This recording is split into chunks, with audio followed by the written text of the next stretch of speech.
Assalamualaikum warahmatullahi wabarakatuh. Bismillahirrahmanirrahim. Alhamdulillahi rabbil alamin. Wassalatu wassalamu ala sayyidina Muhammadin wa ala alihi wa ashabihi ajma'in, amma ba'du. Dengan menyebut nama Allah yang Maha Pengasih lagi Maha Penyayang, segala puji hanya bagi Allah Subhanahu wa ta'ala, Tuhan semesta alam. Salawat dan salam semoga senantiasa tercurah dan terlimpahkan kepada junjungan kita Nabi besar Muhammad sallallahu alaihi wasallam, keluarga dan seluruh sahabat beliau. Ikhwah fillah rahimakumullah, teman-temanku sekalian dan saudaraku yang dimuliakan oleh Allah Subhanahu wa taala. Setelah kita mengikrarkan syahadat, maka langkah besar berikutnya adalah menjaga ikatan itu dengan apa? Ya, dengan melakukan sholat. Syahadat itu kan adalah janji ya teman-teman, sedangkan sholat adalah bentuk kesetiaan kita pada janji tersebut. Setiap kali kita sholat, sebenarnya kita itu sedang berkata kepada Allah, ya Rob, aku masih di sini, aku masih setia padamu, dan aku belum berpaling walaupun dunia memanggilku dengan begitu kerasnya. Salat adalah tiang agama. Dalam sebuah hadis riwayat Baihaqi, teman-teman, Rasulullah sallallahu alaihi wasallam bersabda, "As-salatu imaduddin, faman aqamaha faqad aqamaddin, wa man hadamaha faqad hadamaddin."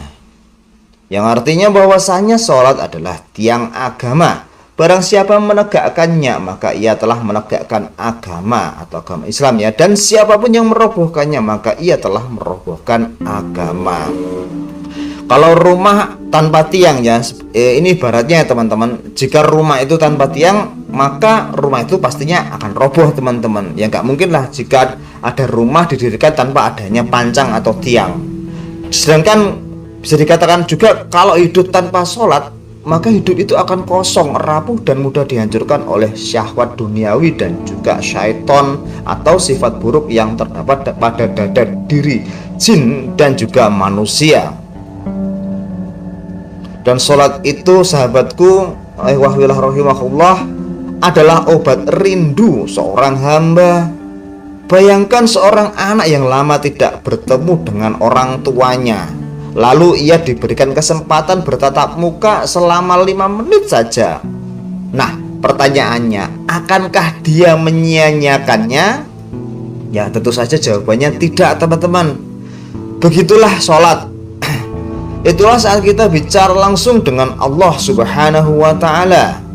Tapi seringkali kita lebih memilih bicara dengan ponsel ya teman-teman, daripada bicara dengan Sang Pencipta. Allah Subhanahu wa ta'ala berfirman, aqimis sholata dzikri. Dalam Quran surat Toha ayat 14 dikatakan artinya bahwasanya tegakkanlah sholat untuk mengingatku. Sholat bukan hanya gerakan tubuh ya. Sholat itu adalah seruan hati teman-teman, tangisan jiwa, pengakuan dosa, dan juga pelukan rohani antara hamba dan Tuhannya atau penciptanya, seperti itu. Dan sholat itu adalah yang pertama kali dihisab. Nabi Muhammad sallallahu alaihi wasallam bersabda teman-teman, dalam hadis riwayat Tirmidzi dikatakan, awalu ma yuhassabu bihil abdu yaumal qiyamah as-sholah fa'in soluhad sa'iru amali. Nah, amalan pertama yang akan dihisab pada hari kiamat yang perlu kita ketahui itu adalah sholat. Jika sholatnya baik, maka seluruh amalannya pun juga akan baik. Bayangkan kita bisa bersedekah 1 juta rupiah, kita bisa hafal surah-surah panjang, tapi sholatnya kita hancur guys. Ya, semua itu nggak akan pernah cukup teman-teman, karena sholat itu adalah hal yang paling utama ya, salah satu hal yang paling utama dalam agama ini, untuk menegakkan agama ini. Kemudian mengapa kita sering lalai teman-teman? Ya mungkin saja ya, namanya juga keimanan. Disebutkan juga bahwasanya al-imanu yazidu wa yanqus, iman itu katanya fluktuatif atau naik dan turun. Ya mungkin kita lelah, mungkin dunia lebih riuh kayak gitu teman-teman. Mungkin iman sedang menurun, tapi ingatlah, sholat bukanlah beban, ia adalah nafas.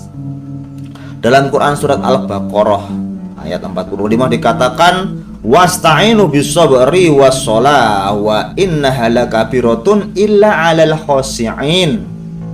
Minta tolonglah dengan sabar dan sholat, karena sesungguhnya sholat itu memang berat ya, kecuali bagi orang yang khusyuk.